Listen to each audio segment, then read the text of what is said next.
Құрметті мемлекет және үкімет басшылары, қымбатты достар, Түрік тілдес мемлекеттер ынтымақтастығы кеңесінің 8-ші саммитіне қатысушыларға ыстық сәлемімді жолдаймын. Президент Реджеп Тайып Ердоғанға бүгінгі кездесуге Түркі кеңесінің құрметті төрағасы ретінде қатысуға шақырғаны үшін шын жүректен ризашылығымды білдіремін. Биыл көктемде менің бастамаммен өткен Түркі кеңесінің бейресми онлайн саммитіне қатысқандарыңыз үшін алғысым зор. Сіздердің шешімдеріңіз бойынша Түркістан қаласы түркі әлемінің рухани астанасы мәртебесіне ие болды. Жуырда сол қалада түрік тілдес мемлекеттер парламенттік ассамблеясының 10-шы мерейтойлық сессиясы сәтті өтті. Алла қолдаса болашақта қасиетті Түркістанға сіздердің де жолдарыңыз түседі деп сенемін. Қадірлі саммитке қатысушылар, елдеріміздің егемендігін ең алғаш бауырлас Түркияның танығаны біздің халықтарымыздың есінде мәңгілік сақталады. Бұл белеске барша түркі елдерінің тарихи жетістіктерімен жеткенде біз үшін зор мақтаныш. Сонымен қатар мемлекеттеріміз алдарына жаңа өршіл ұлттық даму мақсаттарын қойып отыр. Президент Илхам Гейдароғлы Әлиевтің басшылығымен қарқынды дамып келе жатқан Әзербайжан өз аумағының тұтастығын қайта орнатуына 1 жыл толған атап өтті. Бұл бәріміз үшін қуаныш. Қарабақта ауқымды қалпына келтіру жұмыстарын бастады. Президент Садыр Жапаров республикада күрделі саяси реформалар жүргізуді қолға алып, Қырғызстанның 2026 жылға дейінгі ұлттық даму бағдарламасын орындауға кірісті. Президент Реджеп Тайып Ердоған 2023 жылы Түркия Республикасының 100 жылдығы қарсаңында елін жаңа жетістіктерге жетелеп келеді. Президент Шавкат Миромонович Мирзиевті жаңа Өзбекстан стратегиясы бағдарламасын ұсынып жуырда өткен мемлекет басшысы сайлауында айқын жеңіске жетуімен тағы да шын жүректен құттықтаймын. Түркменстан ел бейтараптығы мәртебесінің 25 жылдығын атап өтіп, президент Құрбанғұлы Бердімұхамедовтың басшылығымен 2030 жылға дейінгі әлеуметтік экономикалық даму бағдарламасын жүзеге асыруды жалғастыруда.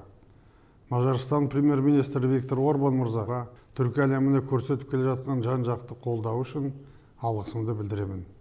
Барша түркі мемлекеттері басшыларына халықтарының қарыштап өсіп өркендеуі жолында алға қойған мақсаттарға жете беруін тілеймін. Қымбатты достар, елдеріміздің ұжымдық жұмысы арқасында осы саммитте аса маңызды шешімдер қабылданатыны қуантады. Президент Құрбанғұлы Бердімұхамедовтың бауырлас Түркменстан халқын түркі кеңесіне бақылаушы ел ретінде қосылуымен құттықтаймын.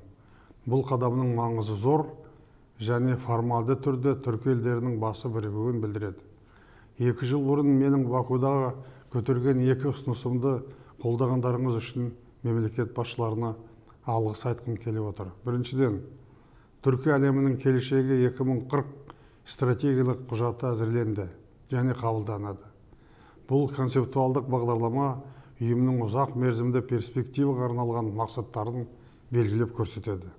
Екіншіден, бүгіннен бастап біздің бірлестік түркі мемлекеттерінің ұйымы деп аталады. Бұл қадам елдеріміз арасындағы ықпалдастықты ілгерілету үшін жаңа деңгейге көтеріп ұйымның мәртебелі миссиясын жүзеге асыруға тың серпін береді деп сенеміз. Осылайша Стамбулда қабылданатын шешімдер бауырлас мемлекеттердің көп қырлы ынтымақтастығын жандандыруға елеулі ықпал етуге тиіс. Құрметті мемлекет және үкімет басшылары, бүгін түркі әлемінің даму тарихында жаңа дәуір басталғалы отыр. Бұл ретте менің пікірімше осы басқосудан бірнеше месседж жолдауға болады. Біріншісі, бауырлас халықтарымызға бағытталған. Біз олардың назарын түркі өркениетінің әлемдік тарихта көп ғасырдан соң алғаш рет қайта жаңғырып жатқанына аударып отырмыз. Түркі елдері бірігіп жаңа күн тәртібі мен идеологиясын қалыптастыруда. Сонымен бірге мемлекеттерімізде ата-бабаларымыздың ортақ тарихы, рухани мұрасын қайта байыптау үдерістері жүріп жатыр. Басқаша айтқанда, 21 ғасырда түркі әлемі қайта жанданып, кең ауқымды әрі ежелгі түркі шаңырағында жататын елдердің өзара белсенді жақындасу үрдісі жүреді.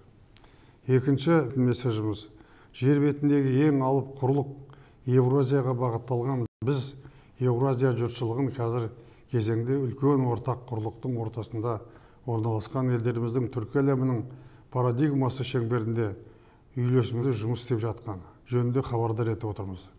Осы ретте барлық ірі көршілеріміздің, әсіресе Ресей, Қытай, Үндістан және Еуроодақтың өміршең әрі өзара тұрақты қарым-қатынаста болуына мүдделіміз. Оның үстіне интеграциямыздың стратегиялық мақсаттарының бірі түркі әлемі негізгі өзегін құрайтын үлкен Еуразияның бірігуіне ықпал ету.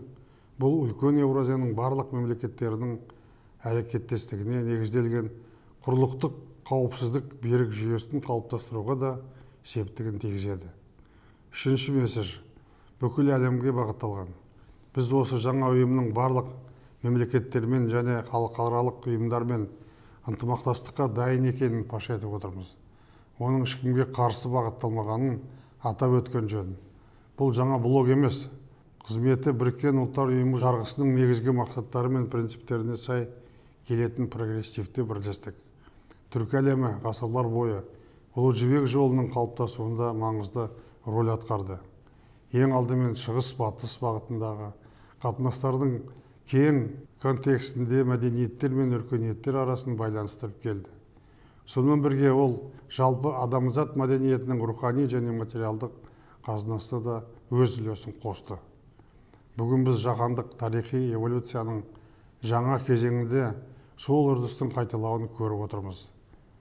Қымбатты достарым, өздеріңізге мәлім, осыған дейін мен түрік тілдес елдер басшыларының тұңғыш басқосуынан бастап түрлі құрамдағы өткен 17 кездесуіне тікелей қатынастым. Осы түркі кеңесінің құрылуына атсалысып, қолдау көрсеттім. Өткен жылдар ішінде түркі әлемінің қалыптасуы мен нығаюына еңбек сіңіргенім мен үшін үлкен абырой, зор ғанибет. Ұйымның құрметті төрағасы ретінде жаңа мәртебеде мен бауырлас түркі елдерін бір-бірімен жақындастыру ісін жалғастыруға ниеттімін. Баршаңызға табыс пен жақсылық тілеймін.